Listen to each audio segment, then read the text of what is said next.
All right, let's talk about update number 2. So I want to go over all the different things that have changed about the game since I first showed it off. Again, that was just a quick prototype of what we're thinking. I've added a lot of stuff to this game now and played with a lot more of the technical features. It's been a lot of fun, and so I kind of want to go over where we're at with everything. On the left here, I've kind of explained exactly what the big changes were since the last time. So we've completely reorganized all the routes. We added Firebase to the project. We added SvelteFire to make svelting with Firebase easier. We've added authentication through anonymous auth. We've added real-time users to pages, real-time presence, connecting to the real-time database. We've added real-time cursors, which I'll show you in just a second. We've added sort of a real-time emoji reaction bar, which I'll talk about. We've made some changes with how we're loading components with some Vite updates, and we've added some new components for alerting in progress. And then we've updated the games just slightly. We've centralized some of the way that the canvas is loaded, and we have abstracted out how we call the user functions. So these are the things I'm going to go over today. Let's start with a quick demo of the real-time stuff because I think it's super cool. So I'll log in on this browser over here with this code. So we'll just join the game. You'll see the loading dialog that popped up, and I'll join as Sean as a bear. And then here I'll join in an incognito browser to the same room, and this time I'll be Steve with a whale. I'll just hit start.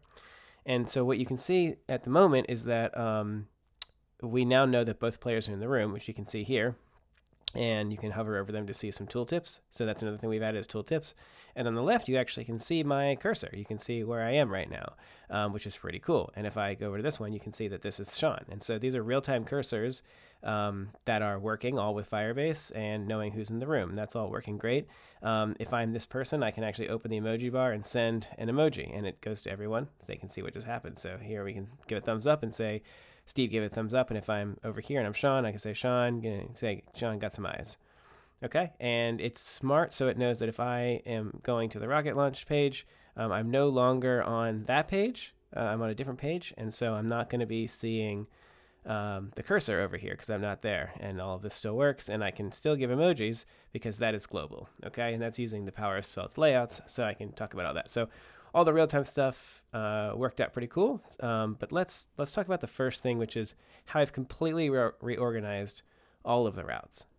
So before, all of the routes were kind of just at the root level. So we had sort of like slash minigames, slash code, slash tasks, slash games. We just had these top level routes. But now that we're hooked up to the database, it was more important that we restructure the URLs to just make more sense. So here's what I'm looking at now. I've got a general join page, which I'll hop back over to that join page. The join page, it uses local storage to remember some values you might have typed in here before, but that's our root page right now is our join page. And then if you go to the next page, it's the login page. And the reason I'm calling it the login page is because this is where you choose your user. But you also already have a code at this point. You're not in the room, but you're going to be joining that room. So it's not room slash login, because even though you are logging into that room, I really wanted the layout that I have for the room to be for all rooms when you're in there, and you're not in there yet when you're typing it. So you're logging into this particular room with given that room code. And this is also nice because you can just give this code to anybody, and then they'll be able to log in directly to your room. So having the route structured this way is nice. And then once you're in, the URL, everything is now rooms slash at this point. So everything from here on, you're doing inside of the room. So all of this functionality exists in this layout, all tied to the room itself. And so that's going to be like the cursors can go here, the emoji reaction bar, all those things can go at the room level, which is really nice. And then the room has two places you can go at the moment. You can go to the lobby or the game. And the lobby is where you pick the game. And then when you're in the game, so I'll pick the rocket launch game. Now I'm in the game, and now I've picked a particular game ID that I'm in. And now I have 4 places I can go. I can go where I'm looking at the tasks. I can go where I'm looking at my code. I can go where I'm looking at the code review, which I've not mocked up yet. Or I can go where I'm actually playing the game. And so the structuring the routes this way really simplified my thought process for the game. All right, so I want to talk about Firebase. That was the backend of choice for this project because 1, I had never used it and really wanted to learn it, and 2, while I am usually in the back end of the world for all the development I do, that tends to get complicated, to say the least. And so I wanted to see, what does a back end as a service offer? What might that be like? And working with a full stack piece of software like SvelteKit, how would that change things? So to get started, I knew of a YouTuber called Fireship has a Svelte Fire package. It basically abstracts all of the on snapshot calls from Firebase into Svelte stores and offers you stores that you can access and components that you can use that sort of keep the UI up to date with subscriptions to Firestore. So I thought, as this is going to be a real-time app, that would make a lot of sense for this.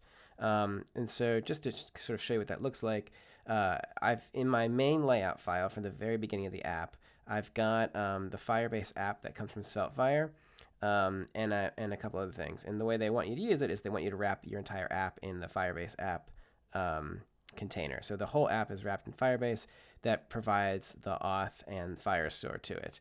I'm not using these perfectly because I'm using them directly in a few places. We'll dive into that. But that just loads that up. And then, and there's not much else that happens here outside of the on mount. So when the app mounts, right now, it's because I'm building this for kids in the school system. I really don't want to require users to be someone in particular, like rather than be anonymous. It'll be easier to get a piece of software like this in the school system if it is anonymous and there's no personal data stored. So I'm using the sign in anonymously. And at first I thought I couldn't use this because it was going to be a different user every time it authenticated, but it's actually not the case. Google is actually creating a user for the current browser, and I'm not exactly sure how it works, but it's the same user ID every time for each person. Even when I open a new incognito window, it's still the same user ID most cases for that person, which is nice because I have a user ID, so it allows me to create my authentication rules for Firebase without sacrificing not having a login. So when we mount, we're just going to sign in anonymously, which comes from Firebase directly, and then we're going to store that authentication onto our user store, just so we have that available in our user store. Now, I know that SvelteFire has a user store, and I'm not using it. I'm using my own store here, but I need to look into see if I want to use it or not. But having my own is just fine. And then I'm going to load up the name and avatar from local storage in case you've had a user here before. And the reason I'm doing that is because I am using the anonymous authentication. I don't know for sure who that person is and what their data is, and I almost don't want to store that in the database at all. And so I'm just using local storage in the user's browser to say, like, hey, have you been here before? I get the ID from Firebase, but I get just your name and avatar from your browser. So it's nice and easy in that way, and it's not a lot of personal data saved that way. And so that's how we get started. And then if you remember from the routes a second ago, I've got everything under the rooms. So if I go to the rooms layout, that's where a lot more functionality is for Firebase. And so what we've got is on the mount here, we've got the same situation here with the auth and the sign anonymously. And the reason that this is because, well, actually, I probably don't need to have this repeated here since it's in the other one. So I should probably come back to that and remove this. But I have a note here about how this works. So there's 3 types of logging in that can occur in essence. One is when you click login from the login page. So it's not a mount, right? It's a login action from the login page. 2 is when I refresh the page and I'm sort of loading the page. So not a login action, but it's from refreshing the page. And then 3 is when we detect a connection to the database. So you may disconnect from the database and you may reconnect to the database, in which case if you've reconnected to the Firestore real-time database, then we want to consider that a login so that you have credentials saved. So all 3 of those cases are handled here. The third case is handled here. So we've signed in anonymously to get our user ID. We set up our user store so we have access to the user everywhere, and then we are saving the data to Firestore. We can look at that method down here. All it's doing is it's getting some of that data, and then it's saving the user to room/room code/users collection/user ID, and it's setting all that data on the dock. And this is super useful. If I go to Firestore over here, you'll see I've got rooms, room code, users collection, and then I've got 2 users, for example. And so here you can see this is one user, and this is the other user. And this is super handy because as a collection and not an array, I have easy access to update these documents and update these values. So it makes that really nice. But this, I can see that this room has 2 users in it. And so I can do analytics on the data if I wanted to, if I could see how many are there. So very easy to do that with saving that data to Firestore. So the logging in is not just logging in, it's logging in and being part of a room is how I've done it so far. I want to talk about my Firebase implementation. So I'm using SvelteFire, but I'm also doing all my Firebase stuff in a single Firebase file to keep it all abstracted away. So I've got tons of different utilities that I'm using from Firebase for setting docs and querying and all this different stuff that I'm learning. I've got things from the Firebase auth, and then I've got a couple of the things that I'm using from SvelteFire. But I'm using the real-time database and Firestore. And just to talk about that, Firestore seems to be the newer kid in town when it comes to databases, but it does not have presence, meaning there is no way in Firestore to tell that a user has disconnected from the database, from the real-time. And if you want to have a real-time app that has users that are there and that are not there, you need a way to have a disconnect. And so just to show you what I mean by that, if I load up this other browser here, you can see, let me go back to here. You can see there's 2 players in the room, right? But if I close this browser, you'll see that it's gone. The whale player is gone now. And that is only possible by using presence, which is not available in Firestore. So the way to get that done is to use the real-time database of Firebase. And that's actually connected, glued together with a cloud function. So I'll talk about that more in a second, but ultimately, yeah, I'm using both to get it to work. So standard, getting my Firebase variables from environment variables, initializing Firebase, initializing the 4 pieces of Firebase functionality I want, and then I'm exporting all of that from this file. So that way when I do Firebase things, I can just get everything from this Firebase import. So far, it's working fine. It's a lot of exports, so I'm not sure I love it, but it's definitely fine for now. So to talk about how the real-time users work, you can see I've got this list of players in the room here. And so that is in the sidebar. You can come down here and actually this is in the lobby specifically. So I can open that up, I can go to lobby and go to the page. And so this is using a collection, which is this special component offered by SvelteFire, which allows you to render data from a collection on the page. And so you just give it a ref, and then it yields back data of what it provided. So I can loop over that data. And so room users ref, you can see up here, uses collection, which comes directly from the component list. Although I'm realizing I don't actually have to do that. I actually can take this string, and I can actually put it right here, believe it or not. I think this will actually still work. I can just put the string in here, and I don't actually think I need the braces either. And I don't need a room users ref. Let me just save and see if that still works. No, that doesn't work. It's unhappy with that. Let me put it in curly braces. I don't think it's going to change anything for me to have it in curlies. Oh, you know what the problem with that is because I have a variable here which doesn't work. There we go. Yeah, there you go. So I still get my list of users. And if I do that file incognito window and I open up that same browser, copy that code, join, I'll join as Jeff, as a frog. Yeah, and it's all still working just fine, which is great. Okay, so there you go. New update. The way this component works is you just give it a ref of where in the database you want it to render, and then you can render it out. It's that easy. Like that, literally, that's all the code it took to get the real-time users list to work. That's it. I'm not even kidding. Like there wasn't anything else I had to do. You pull it in from SvelteFire, and it just works. That was actually one of the big things that I found out during this project is how easy this was. Like I'm just not even kidding. Like literally, that's how easy it was to render a real-time collection. Yeah, anyway, so that was that. The mouse cursors was a little bit more complicated, but not so much more complicated. So at first I had the mouse cursors on this page, but since I moved everything to those new routes, I was able to do it back on this layout page. Now, for the layout, I have the mouse cursors here, exact same thing. So if you look at Firestore, you'll see that I'll actually break this off. As I move my mouse around, you'll see that it's updating here in Firestore. So it's just real-time updating it. Now, if you look at how that works, again, we have the collection just like we did a second ago. And this time we have a ref.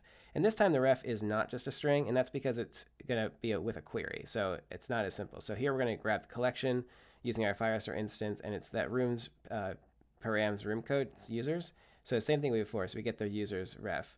But then we have to say, I only want users who are on my page, right? We don't want to render mouse cursors of players who are on a different page than me.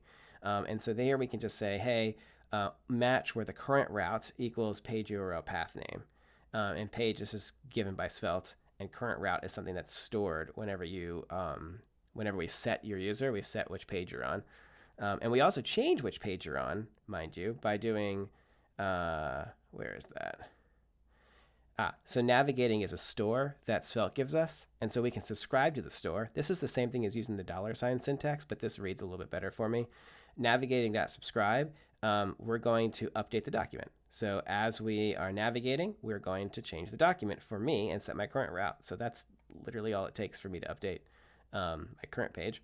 And then down here, again, for the mouse cursors, I'm just going to grab all of the users for the current page. That's what this is doing. So this, you can see it's getting all of the users in this room, and it's filtering to ones that are on my page. Okay. I guess you don't have to do that with a query. You could have like got the data and filtered it, but you know, they have querying built in, might as well use it. And here we're just going to loop over each of those users, nice and easy. And then if we have mouse position, then we're just going to render it, and we're just going to use left and top to render the cursor. This yields only one particular problem, which is that if the screen sizes are different, then the mouse cursor is not exactly on the same element, but I'm not sure that's going to be a problem. We'll see. I plan to also have a feature where you click and hold on an element, in which case I'll be tracking which element you're on, regardless of the position of the mouse. So this is just a visual thing. Now, how to get the mouse cursors to work. Here I'm attaching an on mouse move to the Svelte window, and I'm using Lodash's throttle throttling at 100 milliseconds to update the mouse. So I'm only going to do it every 100 milliseconds. And then down here for update mouse, we're going to just grab reference to the current user in the current room, and we're just going to update the document. Again, that same thing as we did earlier with the current route. We're just going to say, hey, update my mouse position. Honestly, it's that simple. Again, a lot of this was really easy. Again, same route as the subscribe, right? Updating the mouse. And yeah, because everyone's subscribed to the collection, everyone gets the mouse cursors that are filtered by the current page. And as I move every 100 milliseconds, it'll send an update mouse call. So pretty straightforward to add the real-time mouse cursors. Was not very complicated, which is awesome, but did allow us to easily render that.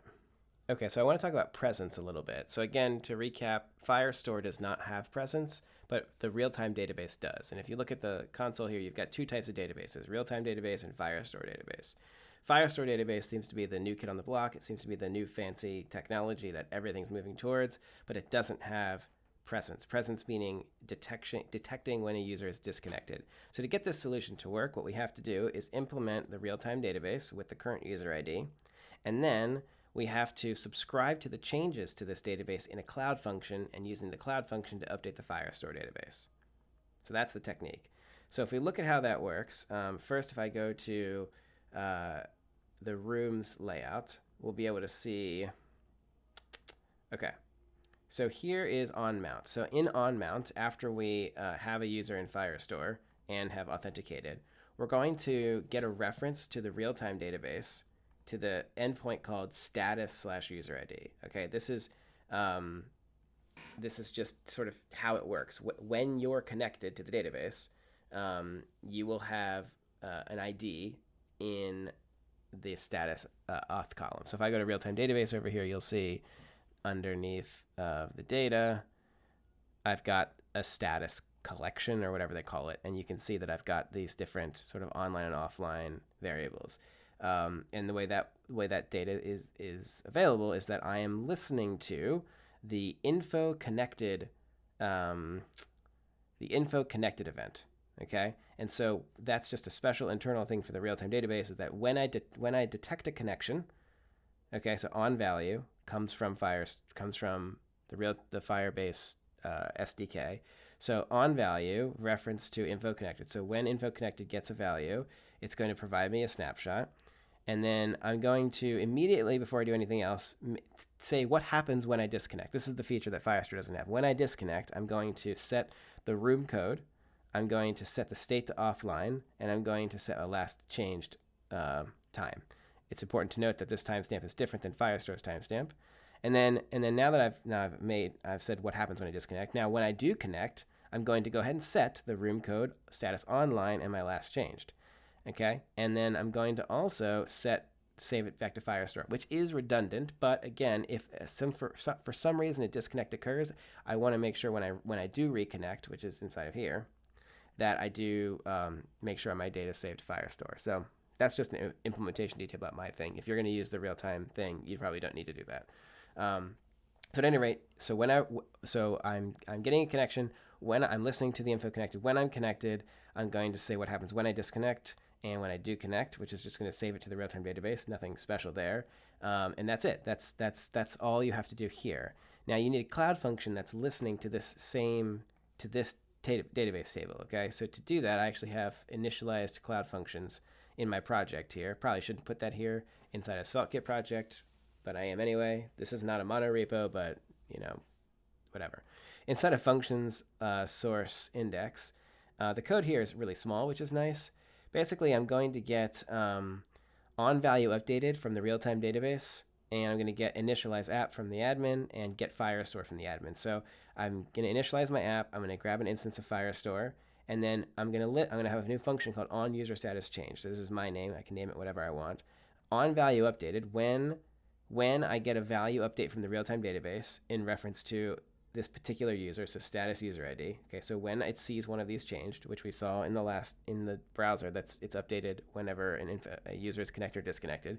So when this detects a change, this cloud function will run, and when it does, I'm going to get the data, which this took me a while to figure out, but it's event.data.after.val to get the data.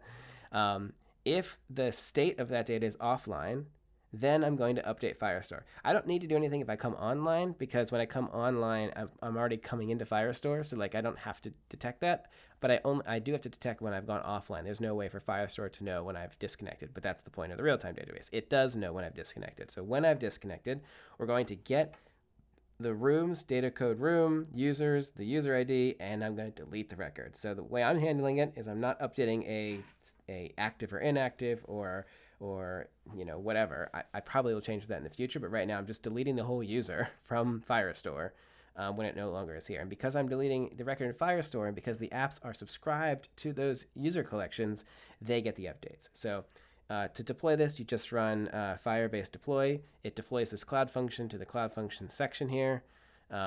So on user status changed, so it'll deploy that function, and now this function will operate. And so at any time when I get a disconnect, this cloud function's run, and it updates Firestore. So you can see that work here. If I go to the Firestore and I go to rooms, users, I've got 2 users.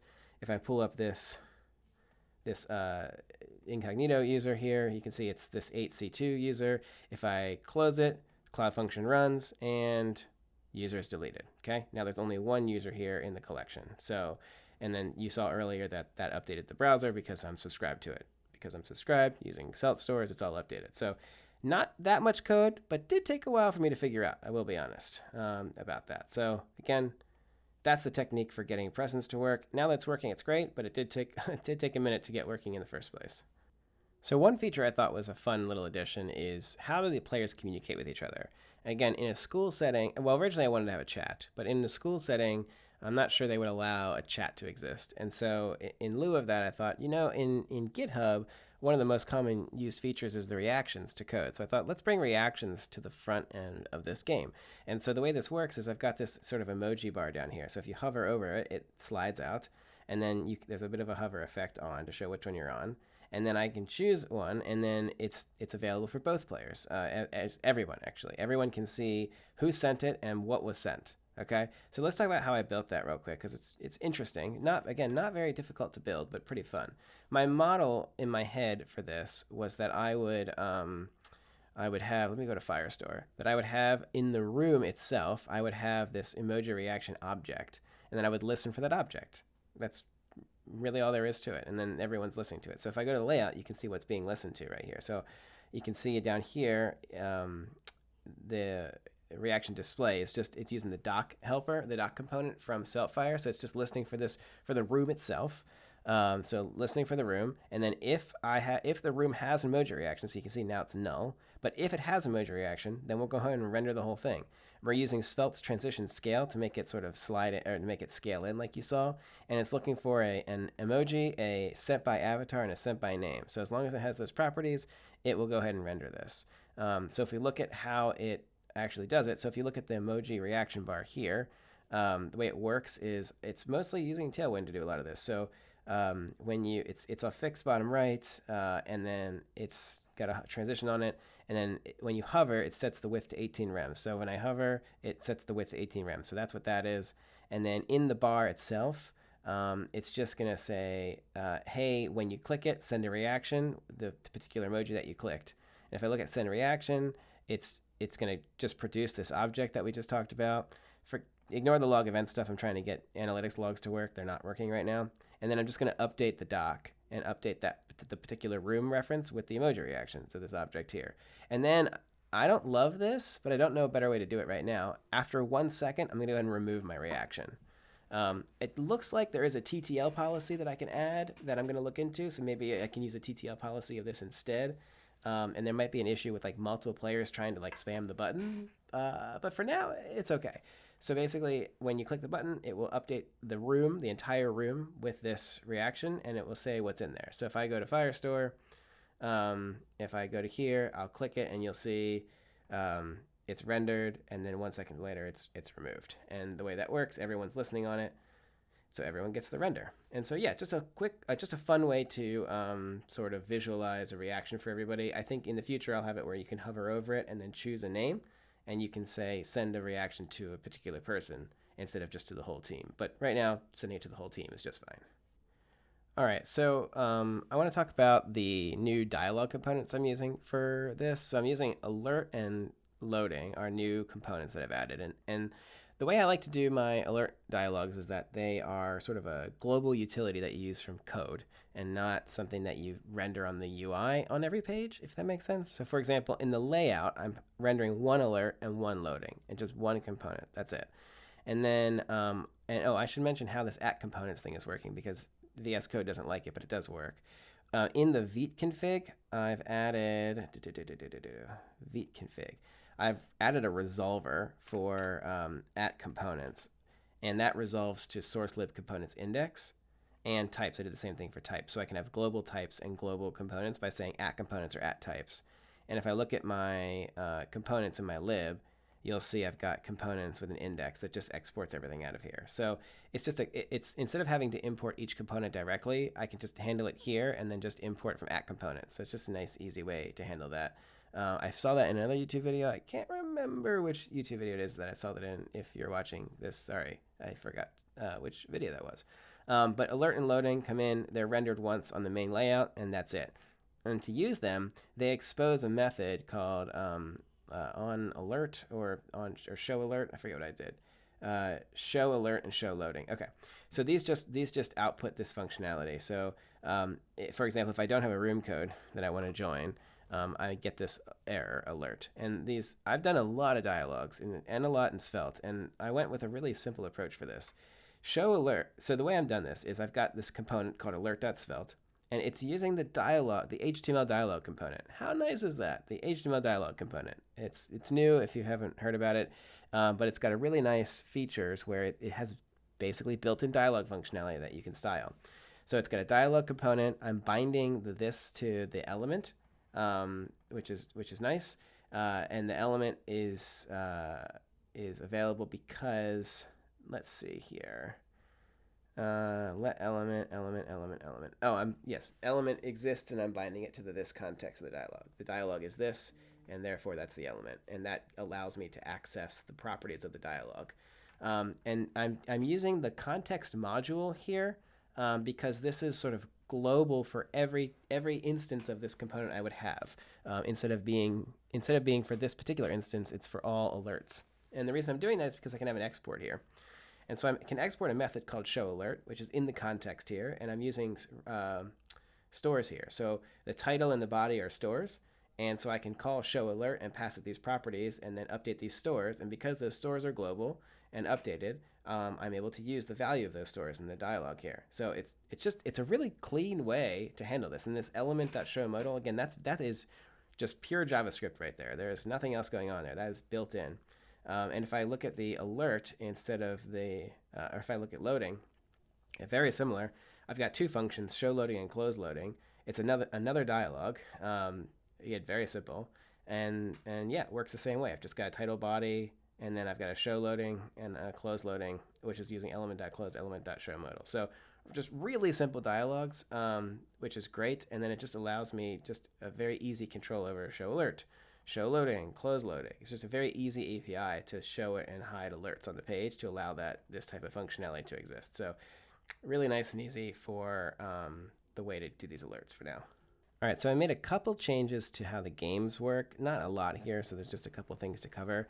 Basically, I've made the ability to style, or I've added the ability to have this canvas be 100% through CSS instead of what I had before, which is under the games. If I go to Rooms, Game, Rocket Launch page, in here I actually had functionality built on inside of the config here that was part of Phaser that allowed it to resize its canvas. But I no longer have to do that because I'm able to do that CSS in the game component now.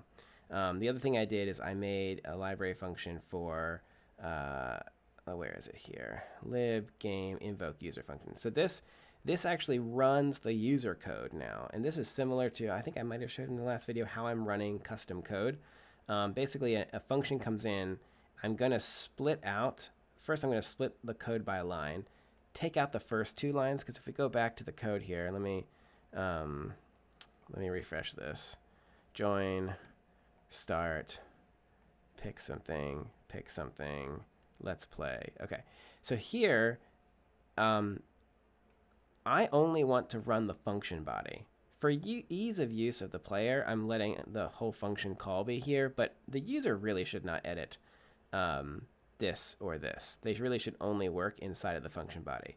I still haven't figured out how to make that 100% be the case. I'm using Ace editor here, but there's a bunch of other editors that I might use instead that may have different functionality. For now, there's always going to be a comment and the word function, and the last line will always be this. So for now, again, this isn't great a way of doing it, but for now, I'm going to delete those out. And then I'm going to grab the function body, which is just the stuff in the middle here. And then the function body is the last piece of that. Make a new function, and I'm going to pass in all of the parameters that got passed into invoke, and then invoke that function body. And then I'm going to return by running the function with all those properties. And that's just how it works with a new function. You pass in the parameters followed by the function body, and you call that. That's how you can invoke functions without doing like eval or something like that.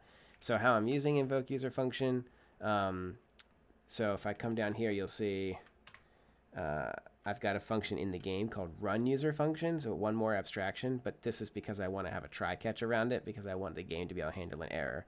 But if you look at how run user function works, it's passed a function name, the body, and the params. And the reason I'm doing that is because I want to be able to show which function threw an error. So for example, if I have an error here, just like a syntax error, and I run the code, it'll show me I've got an in-function countdown, unexpected token bracket. So this is helping the user understand, because everyone's going to be doing this together, right? They're going to be playing this together. So like, whose code failed? Since there's 4 people's code running, I need to know which one failed. And so in this case, in the code that I'm going to run each particular piece of code. I know which code I'm running. Now I know which one failed. So if I look at run user function, you can see here, I'm going to say I'm going to run the countdown function. It's right now, this is going to change, but right now it's the value of this store is the value that's typed in from the previous page.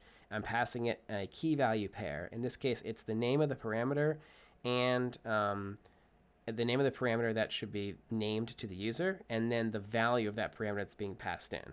Okay, so for example, it's going to be like this will return like to the user like function current clock value, right?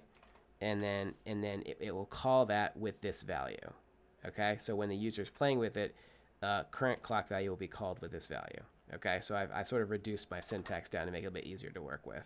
And then I've got the result of that, and I can do stuff with the result of that. In this case, I'm setting the clock of the game to whatever the user returns. So the user can completely mess this up. The user can come in here and say, return 5, and it totally will do this. It will actually run this and return 5 to this value here. I can run that code and launch the clock, and it's going to set it to 5. So this is running real code here, which is the fun part. But it's using this run user function, which, like I said before, calls that abstracted invoke user function, and all that does is use new function in order to handle that. So that's how we're running user code, and that is how we are, well, for now at least, how we're running it. So lastly, I want to talk about what's next for the project. This is all going well, but I need to finish wiring up the database to everything. Right now, a lot of it's still local. So I've been working on the data model for what the rest of this looks like. And so right now I've got this rooms collection in Firestore, but I need to add this games collection where I will store the levels of the game, the description of the game, and then each task, and then all the data for each task.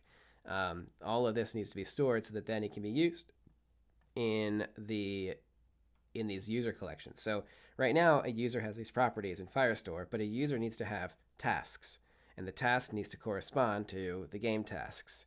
And that's how I'll say what the code is that they've written, the tests that they've written, the documentation that they've written, right? And then for each task, it will then have a collection of comments. And because in the code review, someone will be able to leave comments on particular lines of code. And so you'll need to leave comments on a particular task for a particular user in a particular game in a particular room. So that's the hierarchy of this structure. And then again, for the games, I'm going to store all the initial values of everything. What I haven't really scoped out yet is how I'm going to handle helping the user learn to code. That's not what this game is mostly about. It's about like playing with some basic concepts of code and making it work with the team. But I do want to walk the user through like, okay, this is going to be this level 1 is about conditionals. All 4 players are going to have conditionals. And so learning like what kind of types of things the user are going to do and like how to help them through, there's going to be some data modeling around that. But so next up is to wire all the rest of this up to Firestore, and so that nothing is hard coded into the app anymore. And then I think after that it's how do we help the user go through the different levels of code. So that's it. That's all I've got for update number 2. Thank you guys for watching. Really appreciate it. If you've got any thoughts on the game or any questions or how everything is built, let me know. Eventually this code will make it open source, but for now, still in the middle of building it. Appreciate all the comments so far.